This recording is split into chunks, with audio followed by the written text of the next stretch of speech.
11 every day.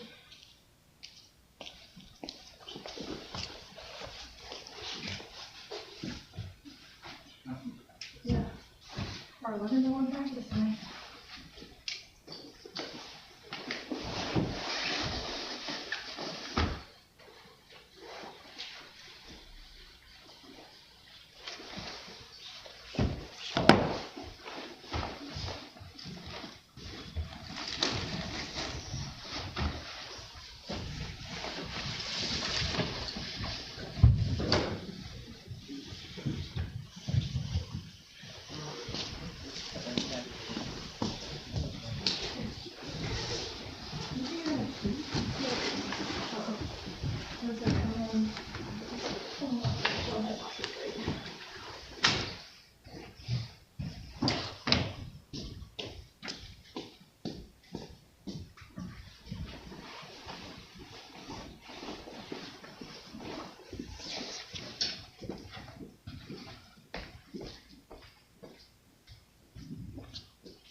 You feeling better? I'm glad. No.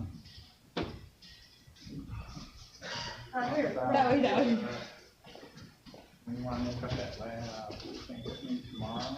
I have an interview tomorrow. Okay. Either Friday or Monday.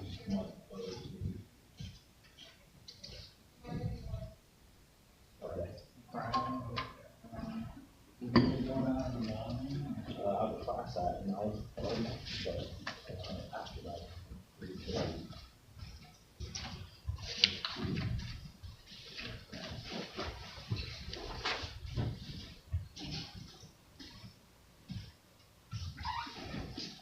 What about, If you need to sit down. I don't know how you move so fast.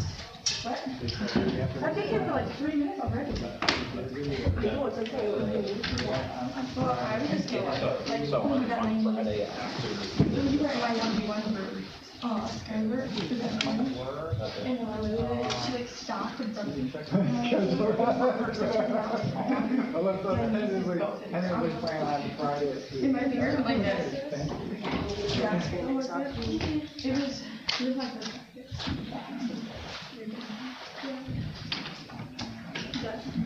There you go on. Why so long? 7:30. Oh my God. Yeah, I thought that's serious, but then I didn't. 7:30, oh my God. Practice for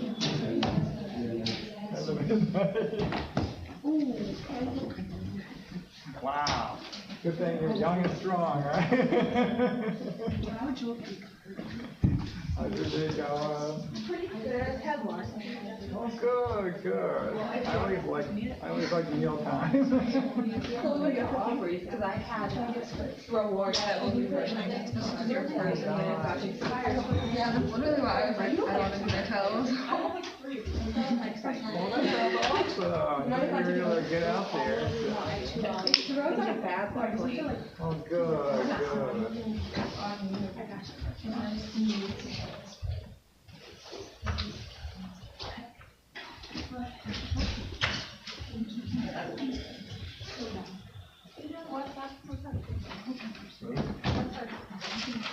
Okay,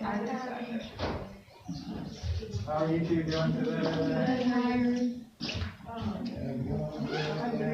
Tired too? Oh, I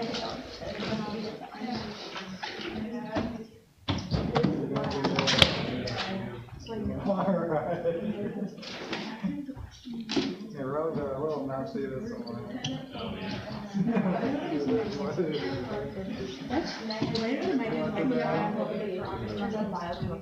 Tired, did you have a 7:30 class? Not quite, at 10 a.m. I'm gonna put cancer. So like, I just like, I already know something. Oh, darn, the teachers talking all the time. I don't care. I'm like at the point where I'm like, no, I do it. Yeah. Yeah. Just being a brat. I'm like, okay. Alright, I'm gonna play with the lights, see if we can dim this one here. There we go. Is that better? A little bit? Okay, good, good.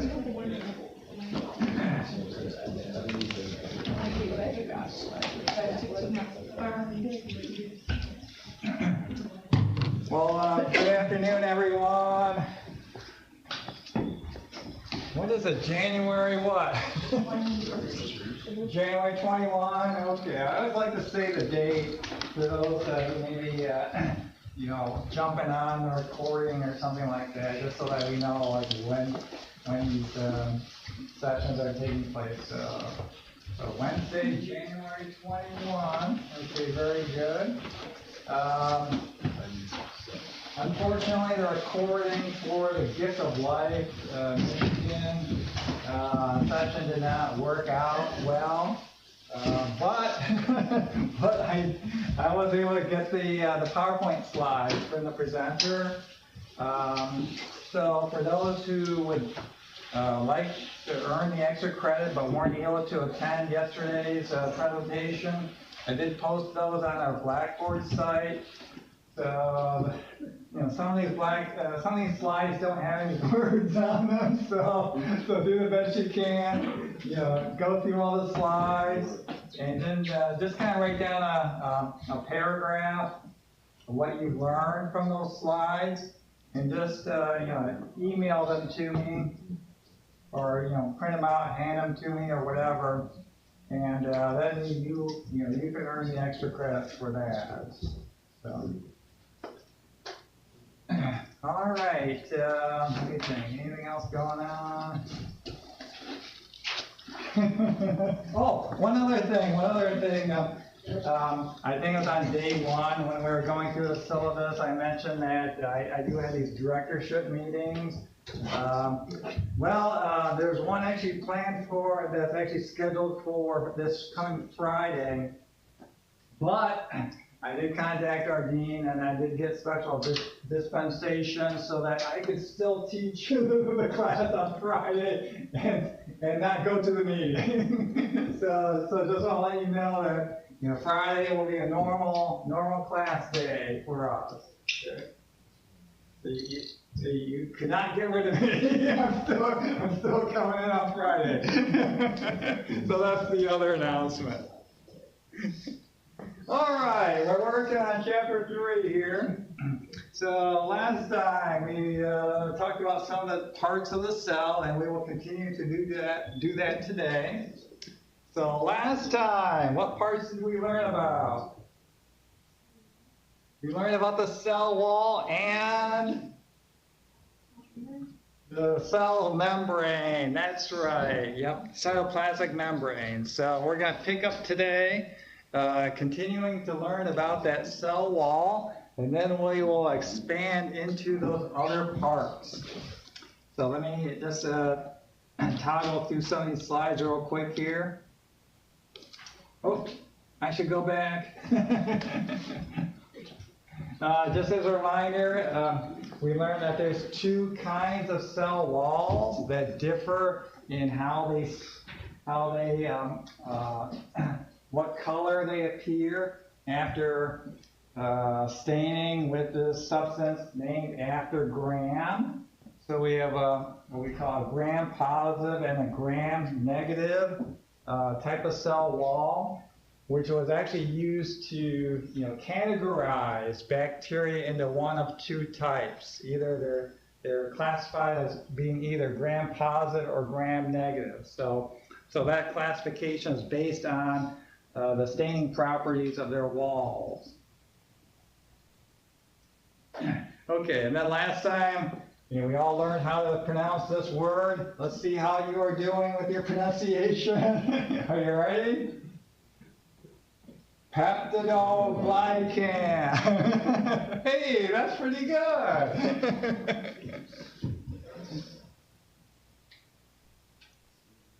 Okay, and then this is also, we're nearing where we left off last time. This kind of gives a picture of what the gram-positive cell wall looks like with those, round circles representing the NAM and NAGs. And then we have the cross-linking in between those.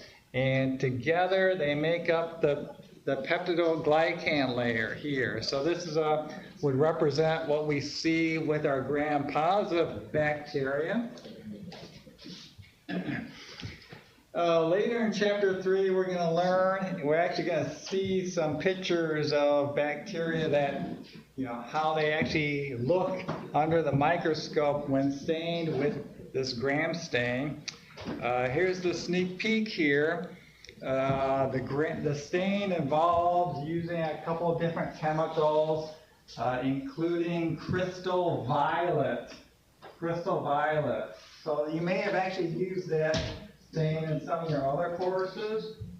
But what color do you think crystal violet is? Purple. That's right. It's purplish blue. And that's the reason why in this square here, they colored the peptidoglycan layer a purplish blue. So that's what it will appear under the microscope after staining with gram stain. So if you see this bluish color, purplish color, that's the cue that you're looking at a gram-positive bacterium. But what about that gram-negative bacterium that has this kind of a wall? Do the gram-negative bacterial cell walls have peptidoglycan? Yes, they still do. There's this thinner layer right there, right? But what do you see here that was absent in that gram-positive wall?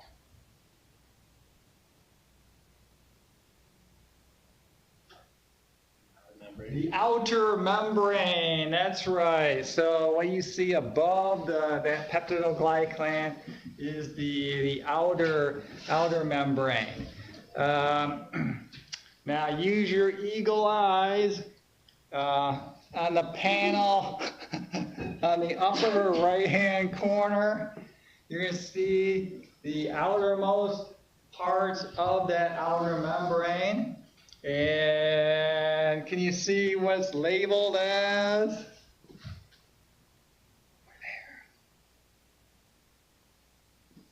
There. You gotta squint. Can you read it?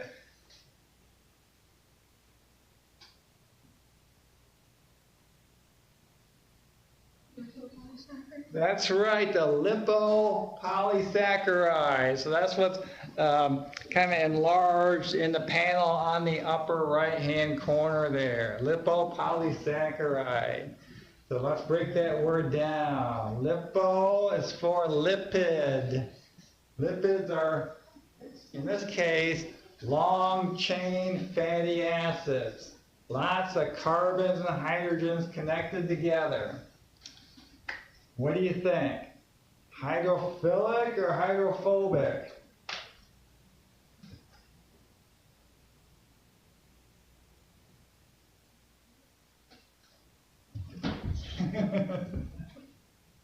What do you think? Phobic? Would it be Yes, hydrophobic, that's right.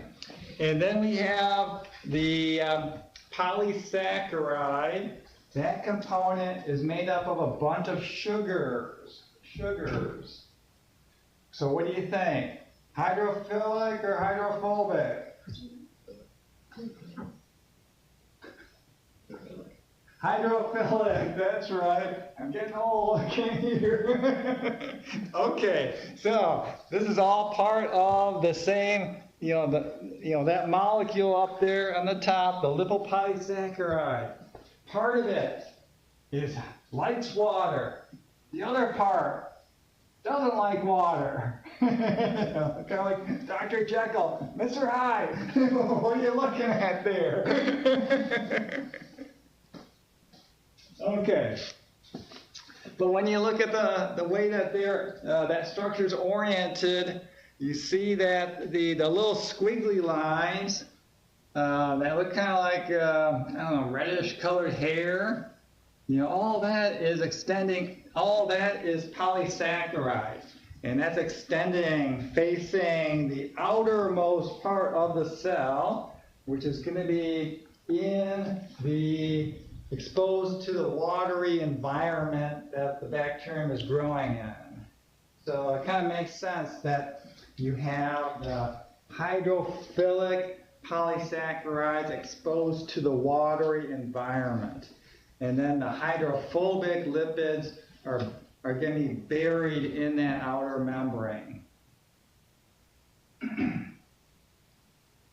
Okay, why? Why are we paying so much attention to these lipopolysaccharides?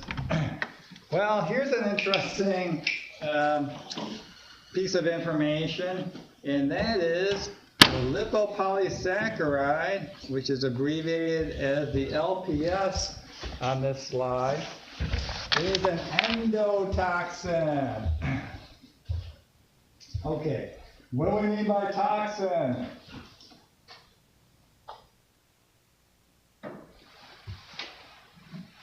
Good for me? No, bad for us. That's right. These are substances that are harmful, right? That our cells don't like. Bacteria make not only these endotoxins, but they also make exotoxins. So exotoxins are made by these microbes, but they are released. They're secreted outside of the cell. The endotoxin is named because it's a part of the cell. Okay, so how does it get released then? Okay, so the idea is that it's a normal part of the cell. And we just saw it on the previous slide that it's a component of that outer membrane. So the idea here is that when the cell dies, it'll break apart, fall apart. That's decomposition. And then when it starts to break down, then the lipopolysaccharides are released into the environment and could potentially harm us. Okay, so even though the cell is dead, the bacterium can still harm us because of these endotoxins. So when we're thinking about prevention of diseases and and our health, we want to keep that in mind, that we're not just interested in killing bacteria, but we really need to be thinking about preventing growth, preventing growth of bacteria, because even if you kill the bacteria, they can still harm us through these endotoxins.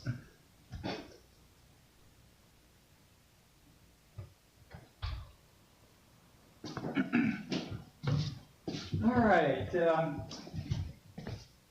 scientists, have actually discovered a couple of substances that can actually prevent the growth of these microorganisms, the bacteria, and they work. These substances work because they affect the synthesis of the peptidoglycan.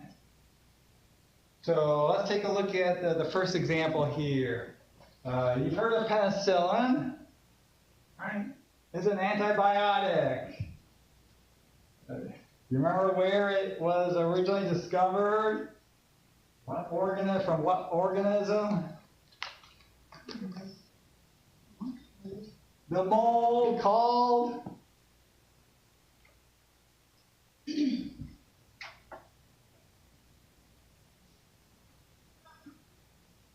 I know, this is good. This is good. Penicillium. So, I know, it's like the name comes from the name of the fungus. The antibiotic that was made by the fungus. Penicillium makes penicillin. Okay. So then there are these derivatives of penicillin that we have today too. But when you look at the slide here, you're going to see that it affects peptidoglycan synthesis. So when bacteria are making more peptidoglycan, so when is that? Do they make it all the time? No! So, think about it. When would a bacterium need to make peptidoglycan? When it's damaged. When it's damaged, or let's think something else. When it's growing. When it's growing, multiplying. Yeah. So I'm trying to think about, see if you can remember. You think of this as a single bacterial cell right here. And then there's a process where this single bacterial cell will pinch inwards like this. And then, ta-da! 2 cells. It's from one. Mitosis. That's mitosis. And there's actually another term for mitosis with bacteria. Binary fission. Binary fission. That's right. Bi for 2. Binary fission for the splitting apart. Binary fission. So you need more peptidoglycan when these cells are growing in size, and also when they're making more. They're reproducing, they're replicating. So the idea is that if you can prevent that process, then you prevent multiplication of the bacteria.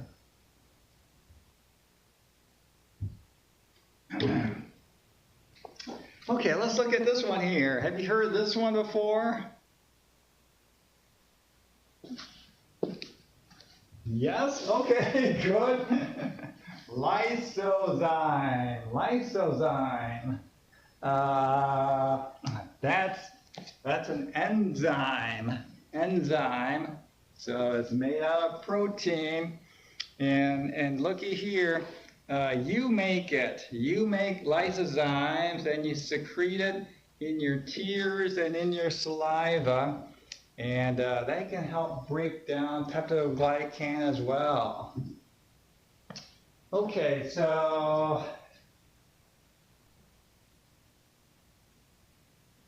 have you ever had a good cry? I know we normally think of that as crying, oh, you're so sad, don't cry. But sometimes there's a good cry. That's because it helps to clean out your eyes by breaking down that peptidoglycan layer of the bacteria that may be in your eye. Okay, so keep that one in mind there.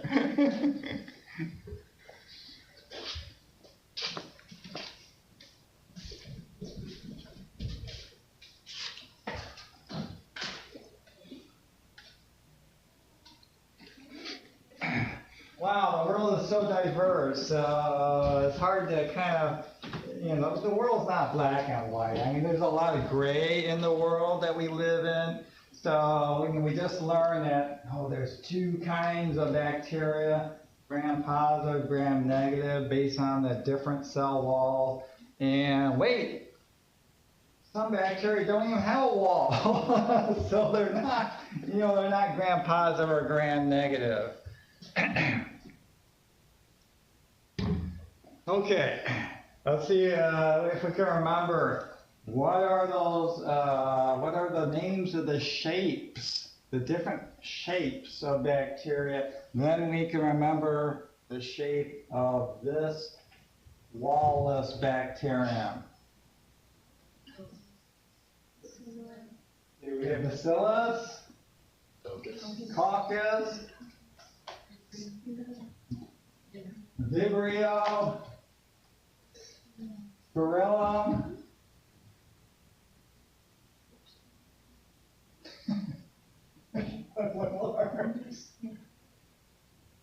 Spirochete, and then this one,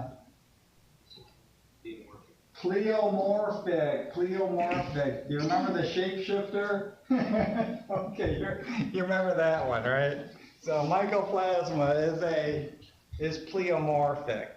There's no cell wall, so it's going to be, very flexible. Assume different shapes, but then look at this here. Because it doesn't have a wall, it's not impacted or affected by penicillin. So you have an infection. And the first thought is antibiotics, right? But wait, you don't get better. Well, maybe because you're infected with mycoplasma. Okay, you never know.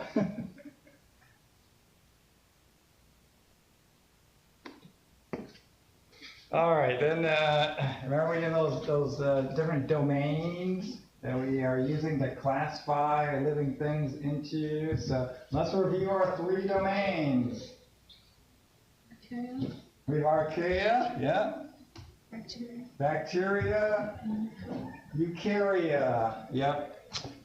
Okay, so where are we going to find these organisms? Well, they're supposed to be all over the place, but they're most noted for living in those extreme environments that we would not be able to survive in. Things like at the bottom of the ocean and thermal vents, boiling hot springs.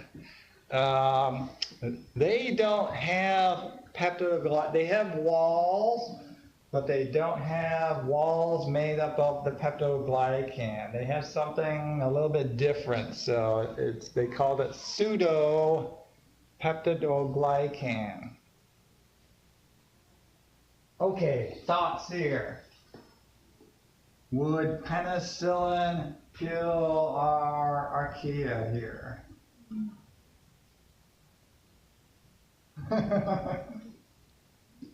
Maybe? Maybe is our answer. Yes or no?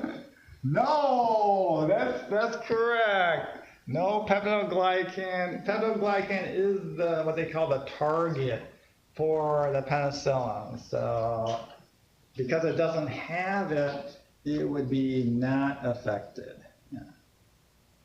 Okay. Wow, you guys are smart. I didn't know any of this when I was a student.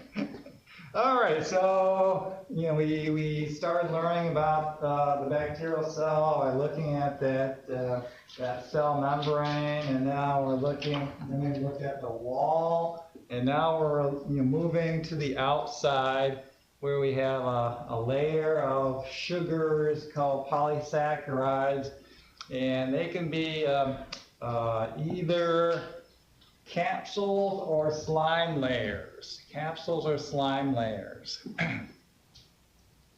They're made up of the same substance. It's just the difference is just you know, how they appear.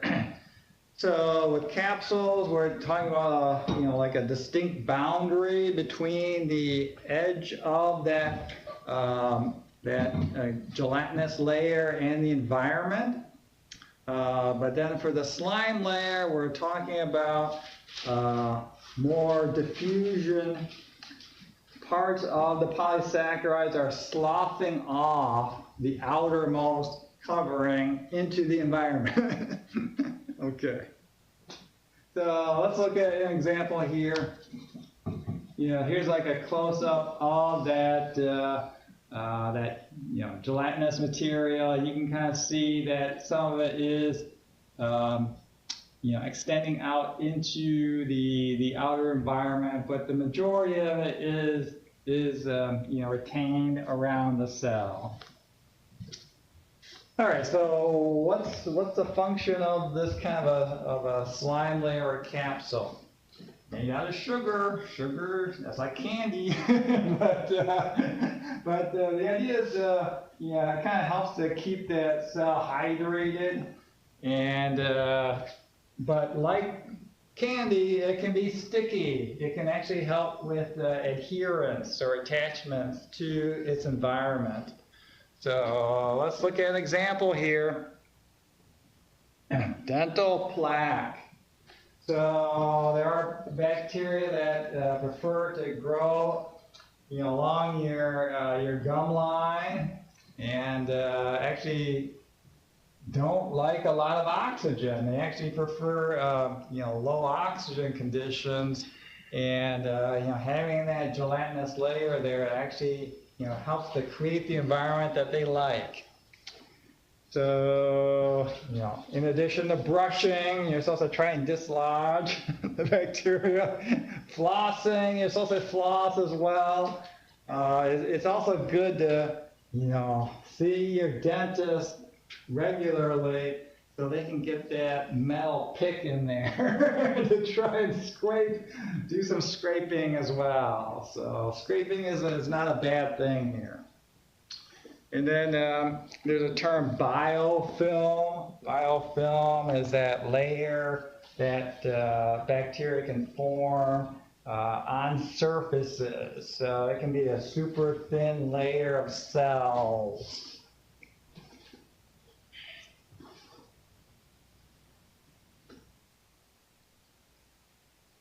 Okay, so on the outside you have this sugar covering called a capsule or slime layer, and then extending out into the environment, we're going to see that there's other kind of projections here. So this slide shows us examples of flagella.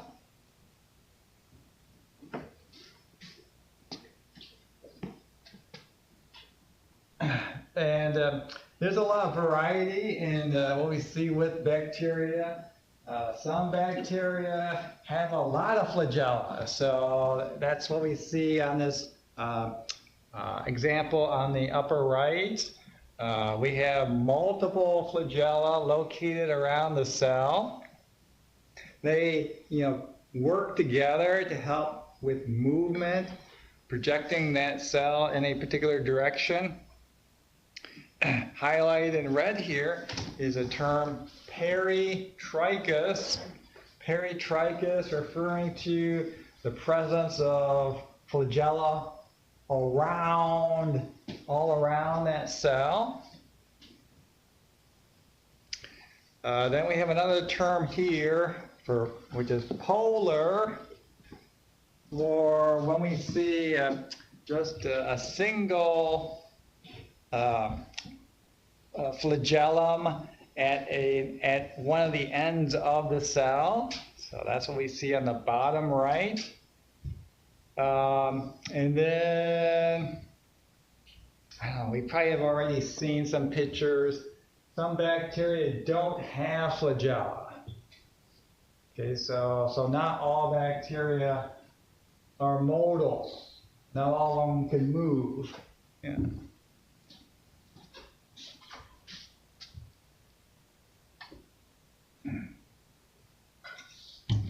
Well, here's a fun little slide that kind of shows us how they can move. So, you know, they are, you know, their movements are not entirely random. They are directional. And when they do move, they kind of move in a zigzag-like pattern shown on the bottom right there. So they can move in a straight line, but then when they stop, they will, what they call tumble. They'll reorient themselves and then move in another straight line before tumbling again. So this is kind of describes how they move. And, you know, why are they moving? Why would they want to move? What do you think about that? Why not just sit in a chair like you guys are doing right now? Why do they want to move?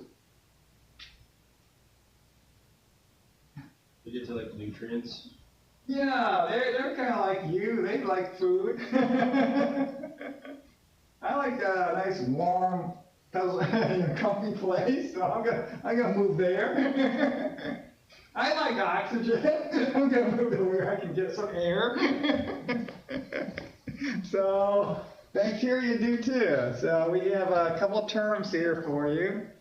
One is chemotaxis. Chemotaxis. So movement that's directed by some kind of a chemical.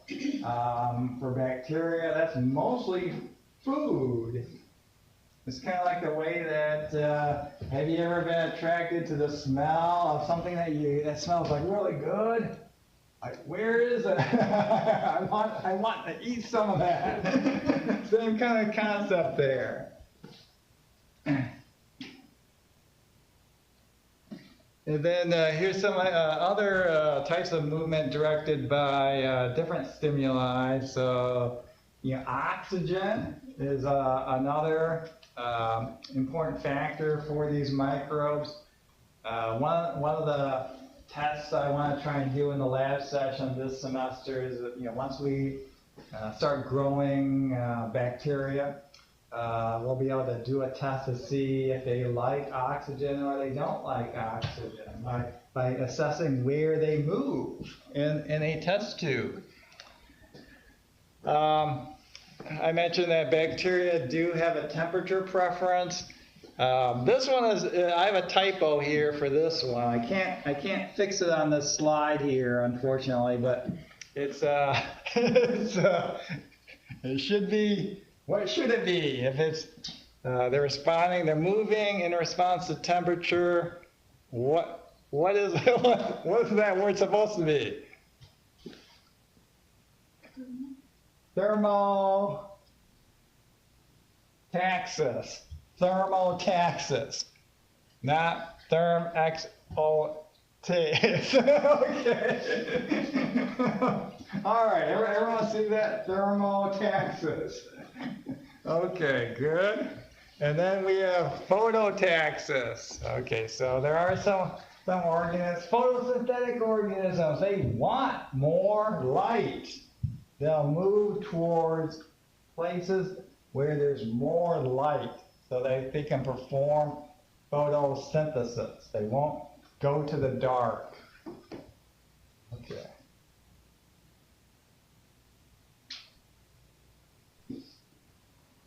All right, so you probably have a preference for that as well. I don't know, do you want to go to lighted places or do you want to stay in the dark?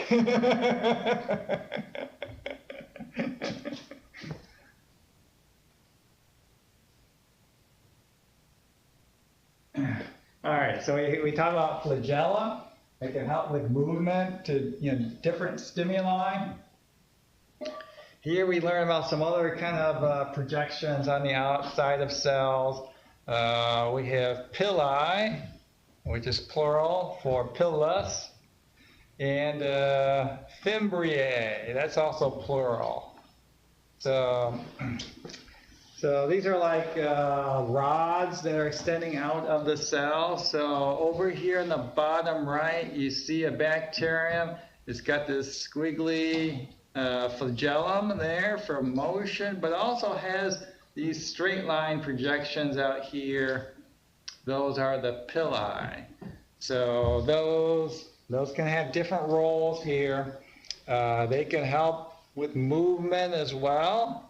But they can also help with attachment, adherence to different substances. You know, let's say a bacterium has found an area where there's a, let's say you have a bacterium that lives in a stream, like a river, and it's found a rock where there's lots of nutrients nearby.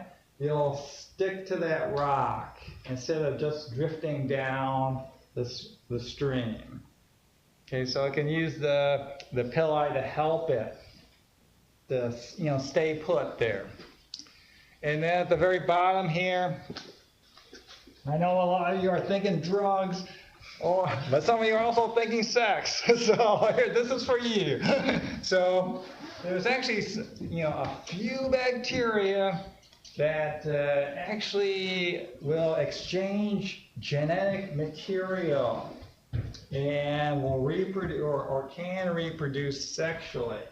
But the vast majority of bacteria reproduce asexually. So we you know, kind of reminded ourselves that single cells can split in two by binary fission, which is the same thing as mitosis, and they can reproduce, make more cells that way. But there are, you know, just a few examples of where cells will join up. They'll form, they have a connection created by these pili, through which DNA will transfer from one cell to another.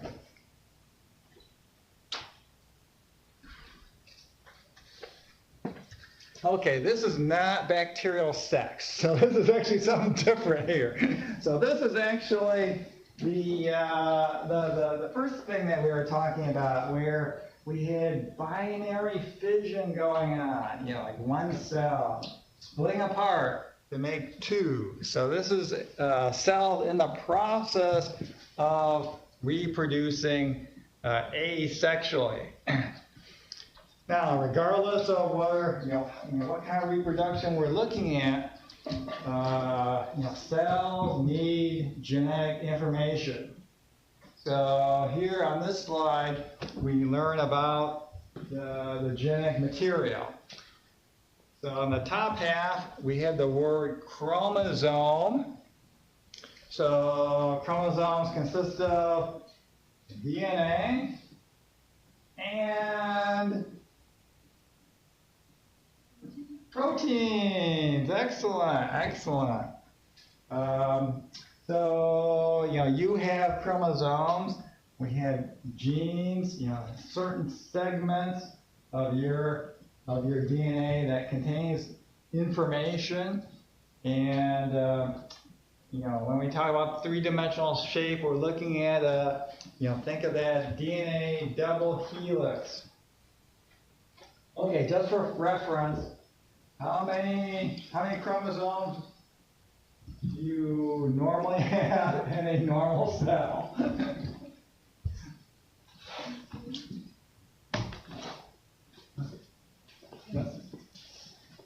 Yeah, so 46, so 23 pairs, right? So you have 23 pairs, so you have like, and each of those 23 are different from each other. When you think about your chromosomes, are they circular, like the bacterial one? No, they are linear.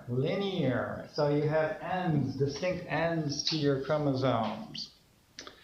Okay, so bacteria only have one kind of chromosome, a single type of chromosome. It's circular. Okay, so remember you have like 23 different kinds there. So there's just one kind.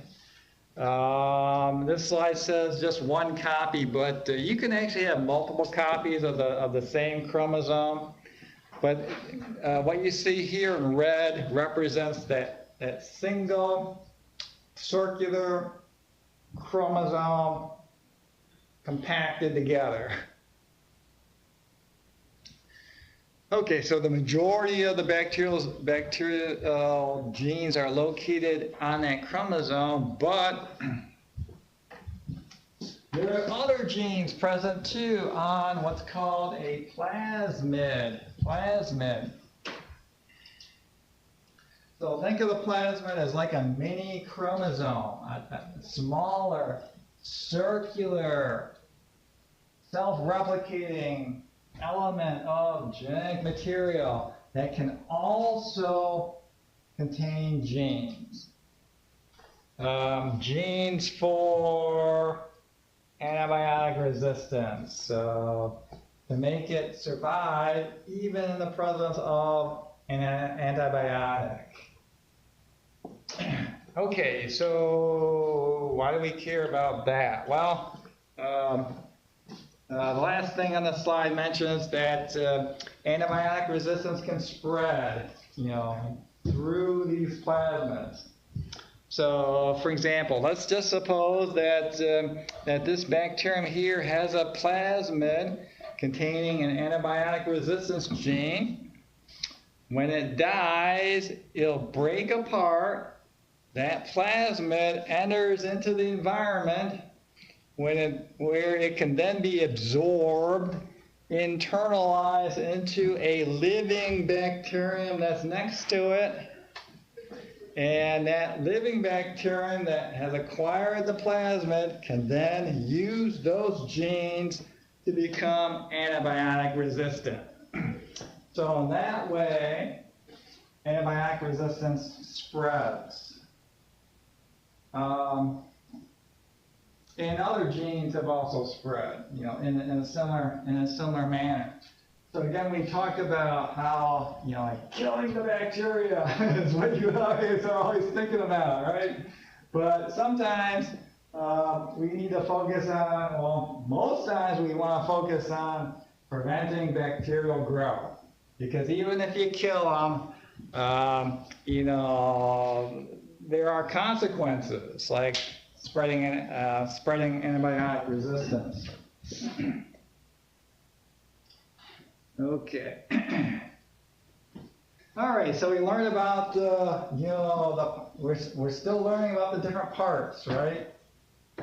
We learned about that cytoplasmic membrane, the wall, all those fun structures on the outside. Now we turn our attention to what's on the inside. So you've heard of a bunch of these things before. So let's kind of remind ourselves what they do. So we have the ribosome. Bacteria have ribosomes for making proteins. But those ribosomes are a little bit smaller than our ribosomes. So we have some numbers here, for reference. But fortunately, because the bacterial ribosome is different from our ribosome, that's actually another target for antibiotics. So there are some antibiotics that work by preventing prokaryotic ribosomes from working. So if these ribosomes do not work, then what can't bacteria do? They can't make proteins, that's right. And they need proteins in order for normal metabolism, because those are like sources for enzymes. So that means they don't survive. So that's a good thing for us, right?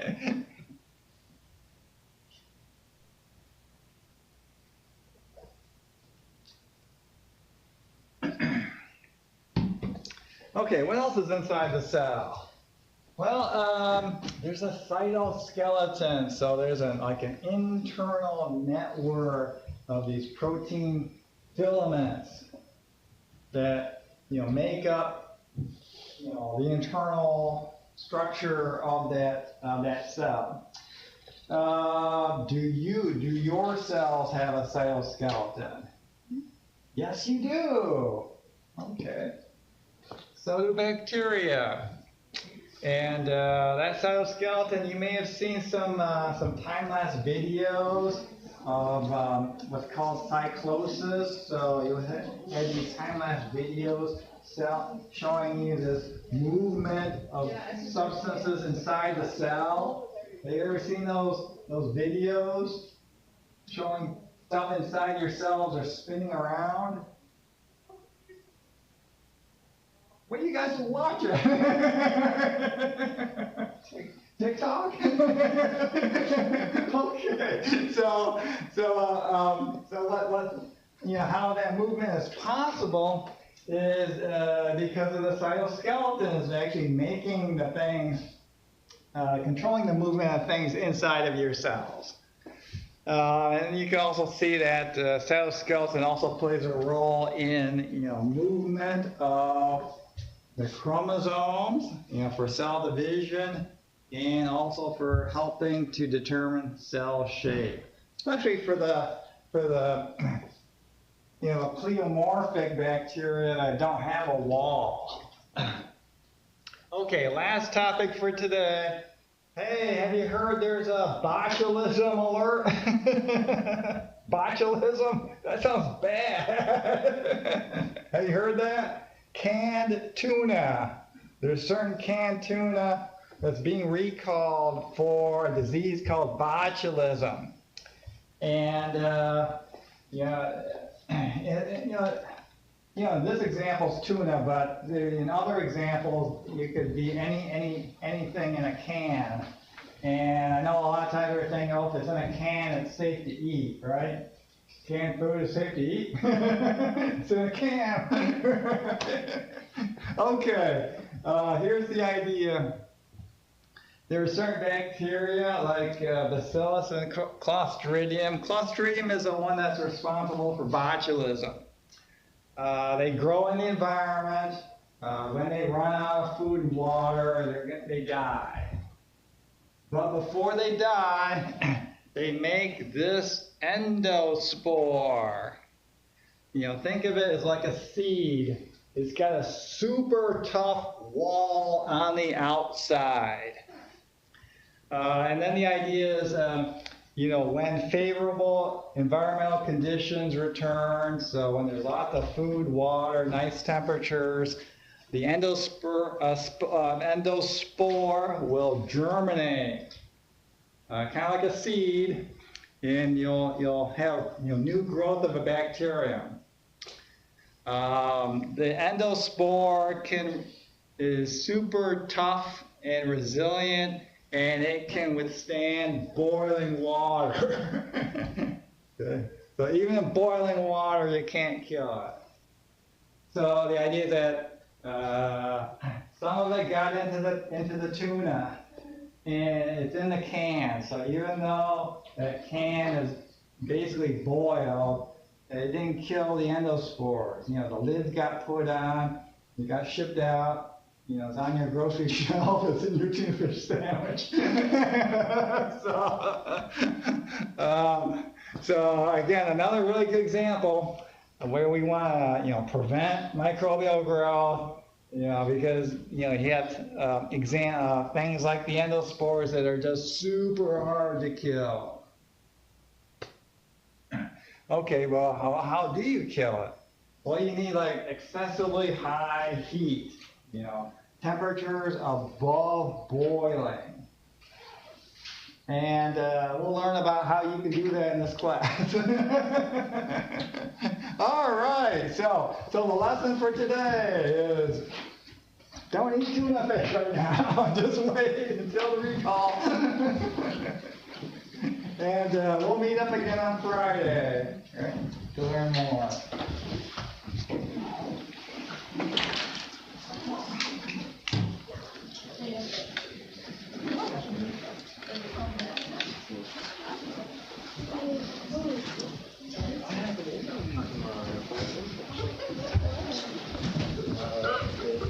move to.